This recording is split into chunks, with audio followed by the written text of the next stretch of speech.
Do you think it's true that men actually do listen during the conversation? Yeah, I agree to that. I actually have, I live with a roommate who's a guy, and I sit there and I talk to him while he's playing his video games, and I think he's not listening, but by the time I'm done talking, he does respond to me.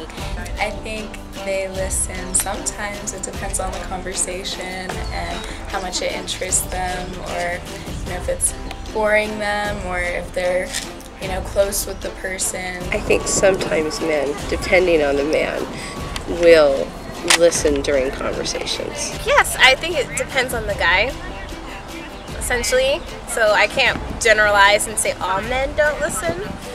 There are men who do and there are men who don't. I actually do agree that men actually do listen to a woman's conversation, because depending on how they feel about the woman, I mean, they will be intrigued to listen to them and actually pay attention to the things she says. It depends on what it is. If they're talking to the woman about something that has no relevance to what they're thinking about, what they care about, yes, they don't listen.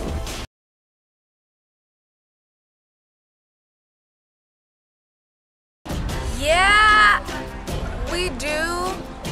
Because we feel like we have to draw out a picture for you guys to understand what we're saying if it's generalized towards men. Like, I'm a very hands-on approach person, so yeah, for you to see it, I guess I do draw out more, I do it more verbal with my words than not drawing it out on a piece of paper. We can either not be looking at the person. I think that would indicate that, they're not really interested, or if, we're making eye contact, that might indicate interest, or putting up a shoulder. Absolutely, women give nonverbal and verbal communications all the time. For example, if a woman is in class and she likes somebody in the class, she'll give them eye contact. I think growing up with other young girls and learning how to play with other young girls, yes, they probably do learn to do that.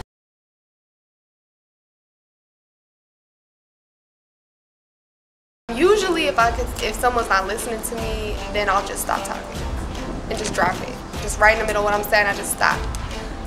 If it's something serious, then I'll make a comment about it, like, you're not listening to me, I need you to listen to me right now, something of that nature. It is very frustrating, and it depends. Sometimes I will ask the individual, like, why they're distracted. Sometimes they're distracted because something might have happened during the day, so I don't like to assume. But if they're clearly not paying attention for various reasons due to their eyesight wandering different places, then I definitely wouldn't talk to that person again. If I find that somebody's not listening to me, I will reiterate the comment I just made. Perhaps I'll change it to a different topic because maybe something I'm talking about doesn't interest them.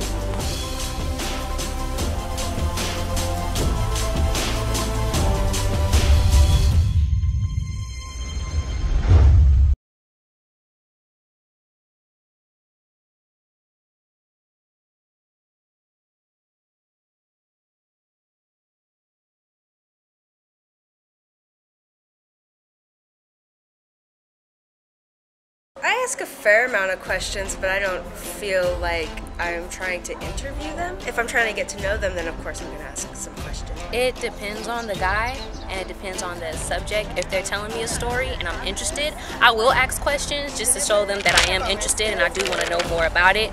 I want to know the who, the what, the when, the where, the why. Why did you go with your friends? Which friends did you go with? Oh, what did you guys do over there? it's kind of I don't want to have to fill in the blanks. I have a tendency to listen to what they're saying, hold that thought, and then when they're done talking, and hopefully it's not a long time because men do talk for quite a time, then I try to ask that question. I usually don't. Personally, I just like to take in the information that they're talking about. If I'm talking to a new person, I do ask a lot of questions. Well, I'm a very open person, but if it's asking me, like, oh no, like when it comes to religion, like what I said, I mean, it's one of those topics that you don't really want to tell people. But if the person is willing to, hear what I say, then yeah, I'll tell them everything that I, but I'll keep my darkest secrets, by myself, because I don't really want to, because I might offend the person, I might say something bad and then it might hurt them. I feel like it is important because to me it shows me like she's actually interested in finding things about you, not just asking like simple questions, but actually asking a lot of questions, find out things about your personal life pretty much.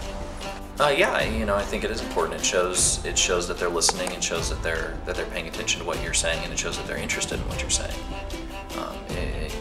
In a conversation where one person's just saying, yeah, okay, sure, yeah, great, wonderful, that's just them trying to get to whatever they want to talk about. When they're asking questions, it shows that they're actually paying attention and listening.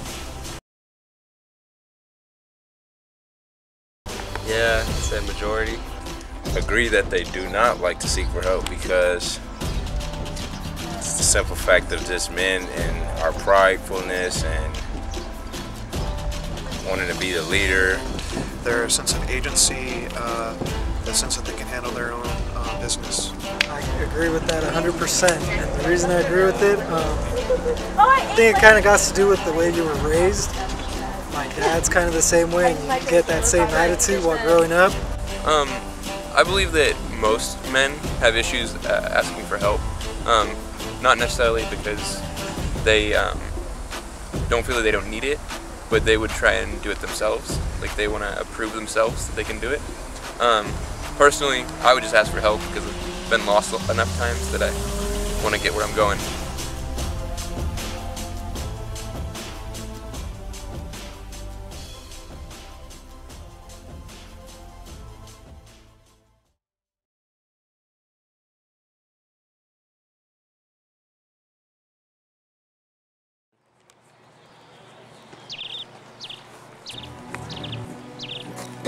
Hi. Hey babe, how's it going? Good, how are you? Good. Hey, okay, listen, so I was in English class today and I came up with like a really good idea. We were reading a book about like this dog and he was swimming in the river and whatever, but I was thinking, what if we made a book, right? And it's about a dog and it's just a house dog, Okay. So he talks about his day, just eating pet food, sleeping for hours, being petted by his owners. And the point of it is just try to get the perspective of everyday house dog. Yeah, Yeah, I think that'd be a really good book because, people do all the time, like Harry Potter, Yes, Twilight, and then they make it a movie, True. So I think it'd be a really good movie. They made just a dog's life because we never really think about it. We're just going to school, we go to work, and we do all these things, and it's just like, I wonder what it'd be like to be a house dog, Yeah. Like that's a good idea, right? I don't really like it. What? I don't like it. It's not very good. What do you said you liked it. I didn't say I like it. I was getting What? your point of view. Well, why would you nod your head and that's like you're agreeing with me? Not necessarily agreeing, just encouraging.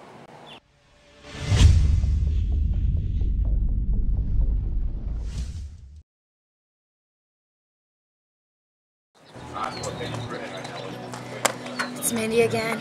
She's drunk. She goes so psycho when she's drinking. Tell her to stop drinking. I can't just tell her to stop drinking. Read these texts. Are you serious right now? See, how am I just gonna tell her to stop drinking? I don't know, just find a way to tell her to stop drinking. And then she brings out her ex-boyfriend every single day. especially drinking. She starts calling him. Look, see, now she's telling him that she wants it back. God, what is she thinking? All she has to do is stop drinking. She just can't stop drinking, though. It's like her medicine. When she's sad, depressed, she drinks. How is she supposed to stop drinking? It relieves her from stress. Let her stop drinking? You just don't understand. This is my best friend we're talking about. Seriously, you're just gonna be staring at me like a blank face? I got a final. Whatever.